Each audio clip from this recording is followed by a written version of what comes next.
Premier Allward, elected officials, Mayor Norton, Jerry Diaz, Unifor National, friends from St. John community, and JDI employees. On behalf of my father, my brother Rob, and the rest of the members of the Irving family who are here with me this morning, I'd like to extend you a great welcome, and we're so glad that you took the time to come and be here with us this morning for this announcement. I understand, I was talking to the Premier. He advised me he had the RCMP accompany him down this morning on the road between St. John and Fredericton. I've had that experience many times over the years. but it never resulted in any great joy or celebration at the end of the trip. So, anyway, Premier, we're glad you made the effort, you and your colleagues from Fredericton. It's just great to have you here. It's great to see all our friends and our employees and everybody, because this is an exciting day. This is a long time coming. Someone said to me, Jim, when this started, you had brown hair. And that's changed a little bit. So, I tell you, before we get into the formal remarks, I'd like to recognize Minister Dorothy Shepherd. And her riding represents this mill and a lot of the men and women who work here. She's been a tireless advocate for this, working with the St. John Caucus, who is a group who've done an outstanding job trying to move things forward here in the city. And just like a special recognition for your hard work.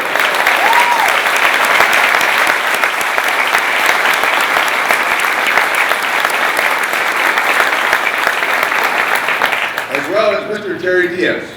And Jerry heads up Unifor. It's the largest private sector union in Canada, and it represents many of our employees in the thousands. In our lumber business, sawmills, pulp, paper, and our shipbuilding business. So Jerry, it's very kind of you to come this morning, make the effort to address the crowd here this morning. That's just great. Thank you very much.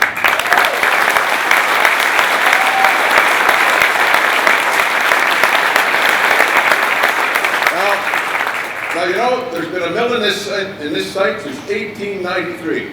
That's a long time. It's been the mainstay of the St. John economy and part of the provincial economy. And in 1946, nearly 70 years ago, my grandfather, Mr. Casey Irving, bought the mill. And it never looked back. It had some hard times part of that, but once he got a hold of it, the place never looked back. And, you know, we can say that almost 70 years, we've run virtually uninterrupted. Never missed a day's production, never stopped, never shut down, never quit, never let go. And that's a credit to the men and women here.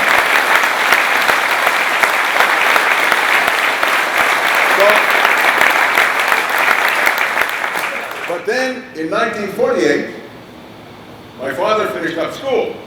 And so the first job he got was my grandfather said, okay, I've had enough school, good. Place for you is at the head of the St. John River. And the log drive, you bring wood down the St. John River to St. John the pulp mill. And he's never stopped since. And he's here this morning with his longtime friend and I would say engineering partner, Mr. George O'Brien. George ran the mill. George started here in 1945. Start with that.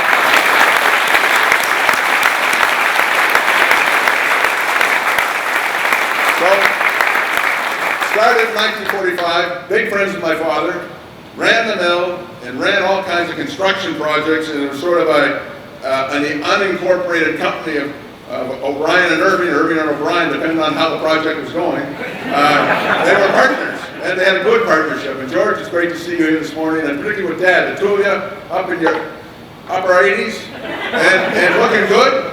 And my father said to me the other day, he said, listen, he said, I said, is there anybody you'd like to have invite us? He said, I'd like to have George there. I said, good. I said, great, fine, George, get him over, sure.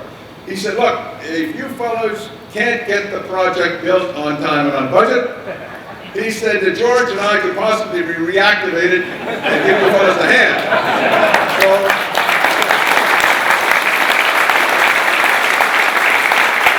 Mark, I don't know where Mark Holger, Jim Brewster, and the rest of the boys are, but fellas, there's a marker for you. Anyway, I know you're not going to need any help because you've got a great organization and you're going to get things done and done well. But Dad, your vision, your leadership, your enthusiasm, all your life has built the forest products. It's built what we have today. And it's a great credit to you and your leadership, you know. And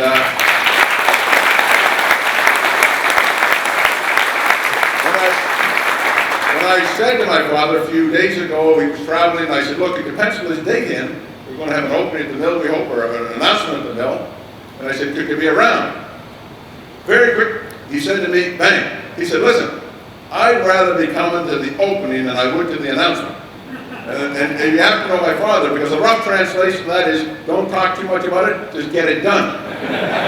And so, but your legacy in the forests of New Brunswick, and the effort in our mills and with our people, it's a legend. It's legendary. And from Rob and I and all the men and women, thanks very much. You've done a great job.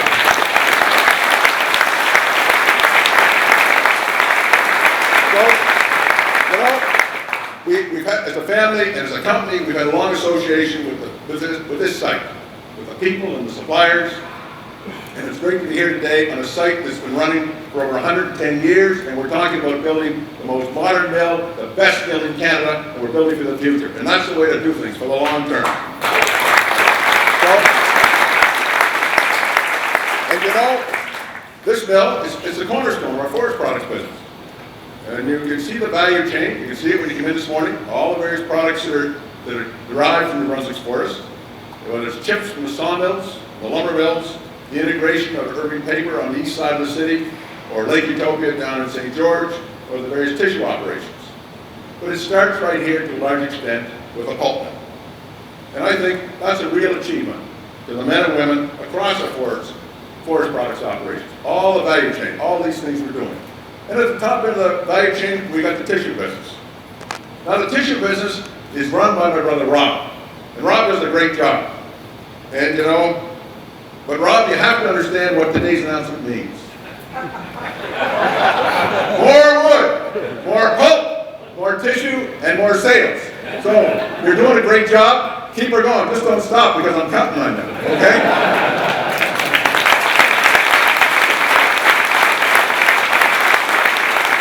So together, our forest products operation, we have a great network across the province. We've got about 1,700 suppliers, 300 communities. Every county in this province supplies our forestry chain in some form or fashion. And today, that sustains 7,300 jobs, direct and indirect, and over $900 million in goods and services and wages annually in the province. That's a big spend. That's a lot of money in the provincial economy.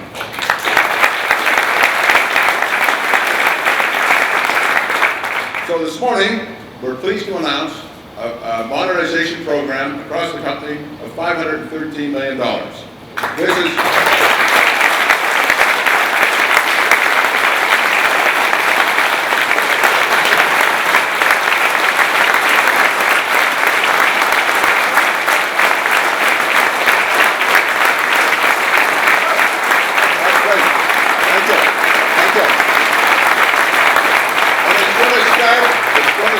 right here at Irving Pulp Paper.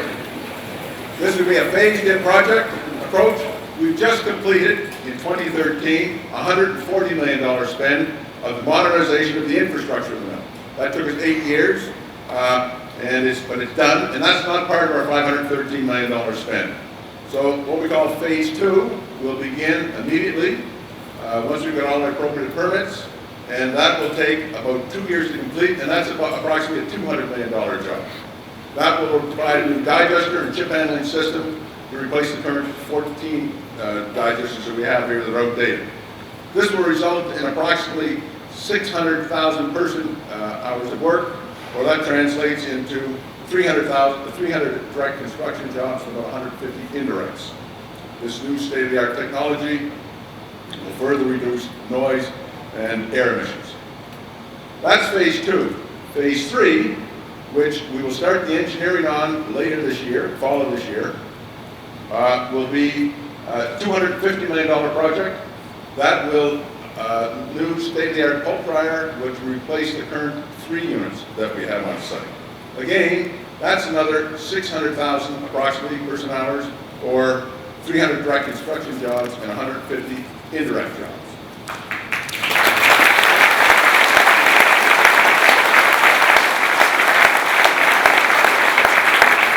The balance of the $63 million will be spent on our forestry operations, in our nurseries and in our sawmills at a number of locations. In the next, between now and the end of the month, we'll be going to Chipman, Doketown, Sussex, and St. Leonard's for further announcements to make sure everybody in this province understands the importance of the forest products industry and the fact that we have to be efficient and we have to be competitive, and we're determined to do so. And you know, our ability to invest and grow jobs depends on the certainty of competitive wood supply. 90% of the product we make here is exported outside this province. Our markets are national, international, and global, and the competition is very difficult in some places. So we have to be very good. And I really appreciate, Premier, you and your colleagues stepping up and making it possible to have the wood supply to allow us to make these investments. Because without the wood, we can't operate. So we've done a great job.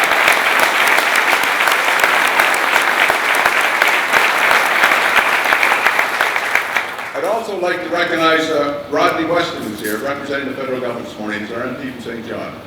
And Rodney, when you see Minister Flaherty and the Prime Minister, I can tell you, please thank him for us.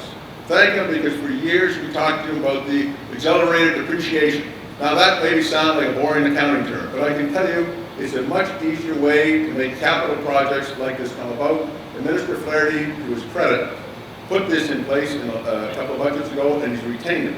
And that allows companies like ours the possibility to make capital investments. It eases the financial burden of those. So you please pass on our thanks to him.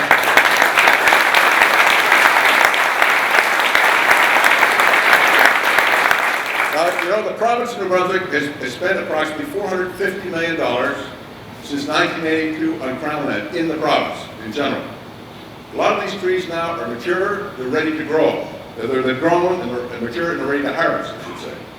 And the results-based forestry initiative that the province has put forth, which is going to increase sustainable wood supply, and it's going to lower our costs, and while ensuring sustainable environmental performance. Very important that we do that. And with that flexibility that the government has allowed to us, given to us, it comes greater accountability and on the company's part, and we welcome that. We, as far as we're concerned, managing crown land, it's a privilege, not a right, and we're happy to comply. We've worked hard at doing a good job, but I think the best indication of that is the fact that over the last 30-some years, we've been planting trees on crown land. The trees, when they measure them against all the other companies in the province, the trees that we have on crown land are 50% bigger, grow 50% more than any other company in this province. And that's a credit to everybody's hard work. And we're looking after your land.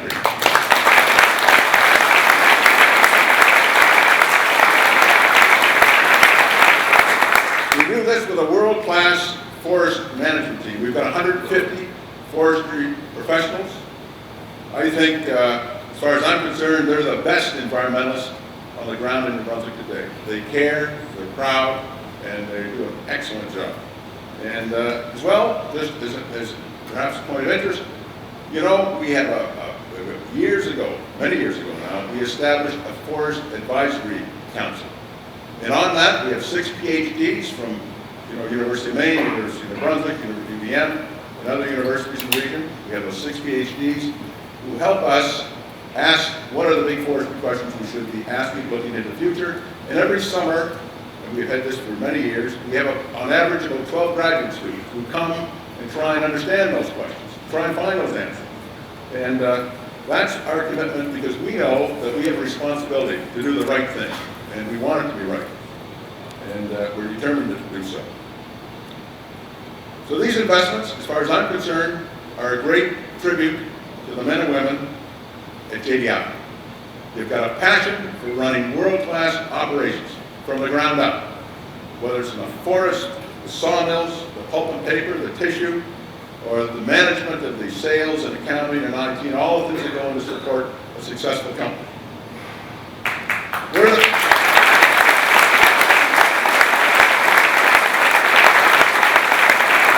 As far as I'm concerned, we've got the best team in Canada. There's nobody beats us. Nobody can stay with us. Nobody does as much, whether it's value added, managing the ground, managing the timberlands, or looking after efficient operations. You're a great group of New Brunswickers, and I can tell you, we're going to make the province proud. So, in closing, Premier, you were very clear with me when we talked about these various projects. You said, or as we went through the thought process about this, you said, look, there's 3 priorities.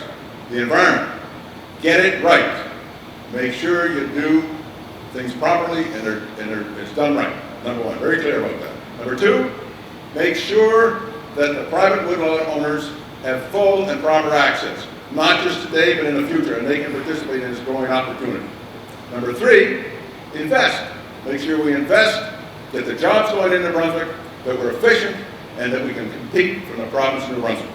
And Premier, you've got our commitment, and I can tell you the JDI team will deliver. Thanks very much.